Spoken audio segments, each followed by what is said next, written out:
What's up guys, Graz back here with another video.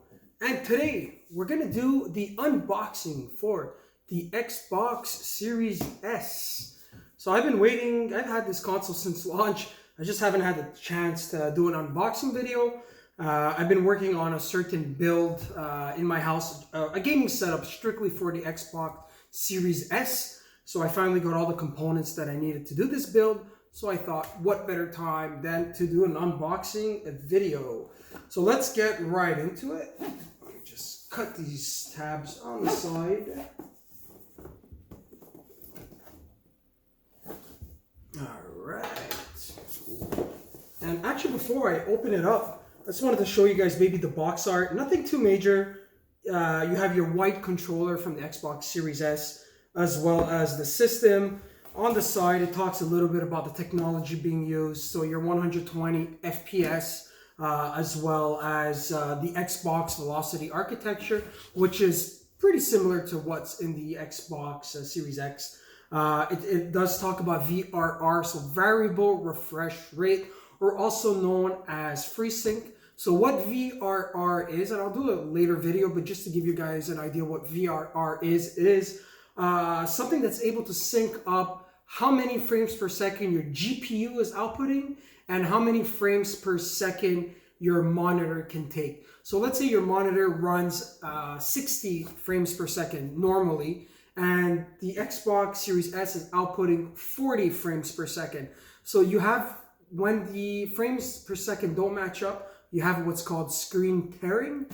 So by having VRR, you're able to sync up exactly the frames that are coming out of your GPU to match the frames that are going into your monitor. So you need to have also a monitor that comes either with FreeSync or VRR included. And of course, this is a digital model only, which means that there's obviously no disk drive. And it does boast a 512 gigabyte SSD, which is about half as big as what's on the Xbox Series X, which is a 1 terabyte SSD developed with Seagate and Microsoft. So let's open this up.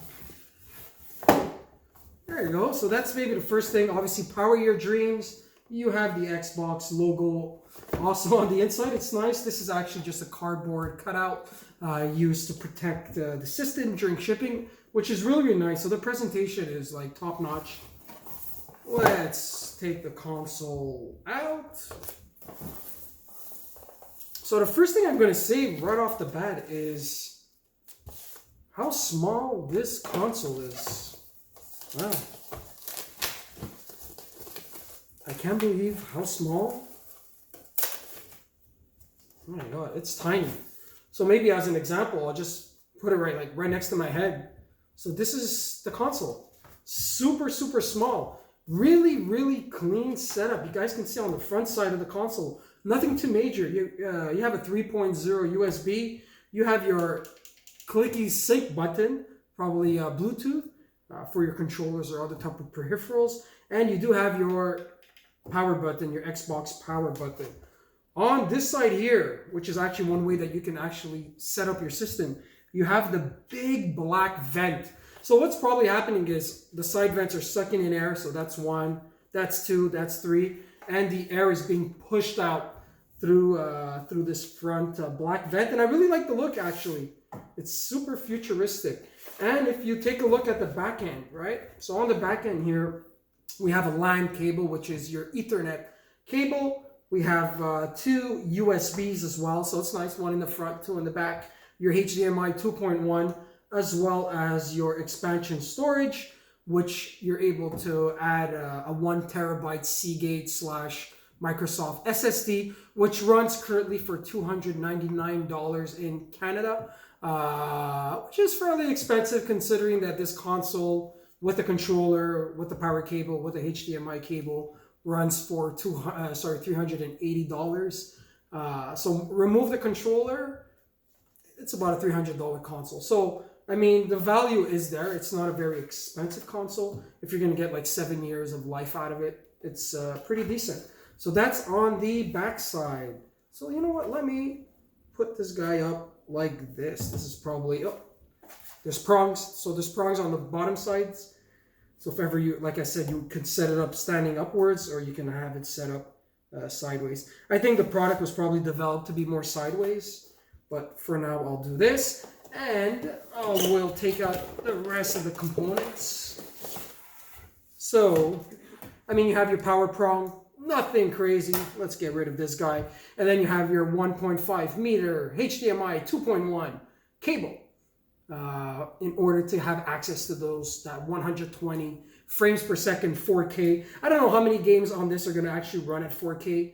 This system was primarily developed to run games at 1440p at 120 FPS, but it really depends the game.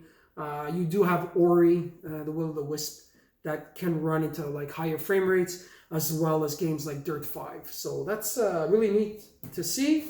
And then we have the remote.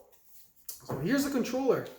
Really nice. Honestly, I sort of prefer the white one versus the black one from the Xbox Series X. I find that the white one is a little bit more futuristic looking. They're identical controllers apart from that, but to be honest, I like the look of the Xbox Series S. The white and the black contrast really nice, as well as what we see on the console itself, right? So it's really nice the way the whole thing contrasts itself. So the black and the white, it matches really nicely. And just for your example, guys, I did prepare the Series X as well, just so you guys can compare both consoles. So you can see there's a decent size difference between them, but the specs, I mean, I'm a big fan of the Xbox Series X. Again, it does have a drive, right, which is at least worth about $100. It does have a 1 terabyte SSD. It also has 12 teraflops of GPU power versus this one has 4 teraflops. So the RDNA 2 architecture is identical, but I mean, we're talking about 3 times more power just on the GPU side. The CPUs are similar. So the CPUs both are using a Zen 2 GPU from AMD. The clock speed, if I remember correctly, this is either 3.8 or 3.6 gigahertz, 16 threads versus 8 core 16 threads versus this one here is running at 200 gigahertz less. So the CPU side is relatively the same, but on the GPU side, the Xbox Series X is running 12 teraflops versus 4. The other thing as well is the GDDR memory. So this one has 16 gigabytes of GDDR6 versus the Series S has 10 gigabytes of GDDR6. So lots of differences. So for me, like this is my go-to console. I have it like plugged to an OLED TV versus this one here. It's going to be more of like a secondary console that I will have in a different room plugged up to like a 34-inch widescreen monitor, which I will discuss in a later video, guys, just to show you my build for the Xbox Series S, currently what I'm working on. So that's pretty much it, guys. I hope you enjoyed this video. Like, subscribe, or don't like. It helps the channel. Those things don't go unnoticed. And that's pretty much it, guys. So as always, have yourself a great day, have yourself a great night, and stay safe out there. Cheers.